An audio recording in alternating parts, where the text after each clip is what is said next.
مومنہ عورتیں تو لباس میں ہوتی ہیں، حجاب میں ہوتی ہے. ایک مسکان انڈیا میں اللہ اکبر صرف اس لیے لگایا، ظالم کافر وہ دہشت گرد سامنے ہیں، اور کتنے ہیں وہ بھی آپ نے میڈیا پہ دیکھ لیا، لیکن حجاب نہیں اتاریں گے. یہ ہے اصل مسلمان عورت.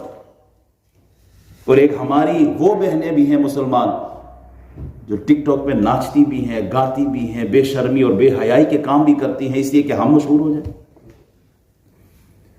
صحابیہ عورت ہے حضرت ام خلاد، ان کے بیٹے کو یہودیوں نے شہید کیا نا، تو وہ با پردہ ہو کے پورا لباس حجاب پہن کر باہر نکلتی. تو کسی نے کہا اتنے سخت مشکل وقت میں یہ عورت دیکھو کتنی با حیا ہے، لباس پورا پہنا ہے. تو آپ نے فرمایا بیٹا میں نے کھویا ہے، حیا نہیں.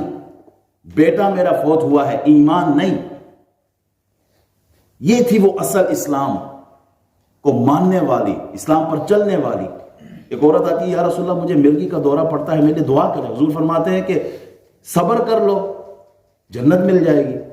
یا کہو تو دعا کر لیتے ہیں، کہتی یا رسول اللہ میں صبر کروں گی اس مرض پر، لیکن اتنی عرض ہے کہ آپ دعا فرمائیں کہ جب یہ دورہ مجھ پہ پڑتا ہے تو میرا سطر ننگا نہ ہو، جسم ننگا نہ ہو، جسم ظاہر نہ ہو. حضور نے دعا فرما دی ان کے لیے.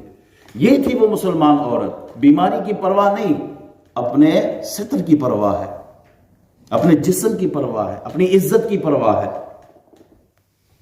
اور مسلمان مرد قل للمؤمنین یغضوا من ابصارهم ویحفظوا فروجهم ذلک ازکی لهم ان اللہ خبیر بما یصنعون.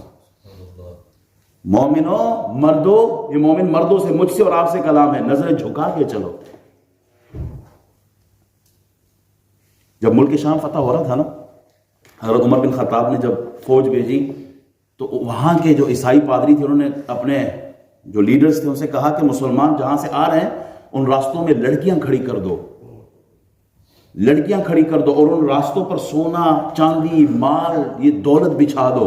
مسلمان آپس میں لڑ پڑیں گے دولت کے لیے بھی اور عورتوں کے لیے بھی. جب حضرت سعد بن ابی وقاص کو پتہ چلا تو آپ نے صرف ایک آیت پڑھی مومنوں سے، قل للمؤمنین یغضوا من ابصارہم.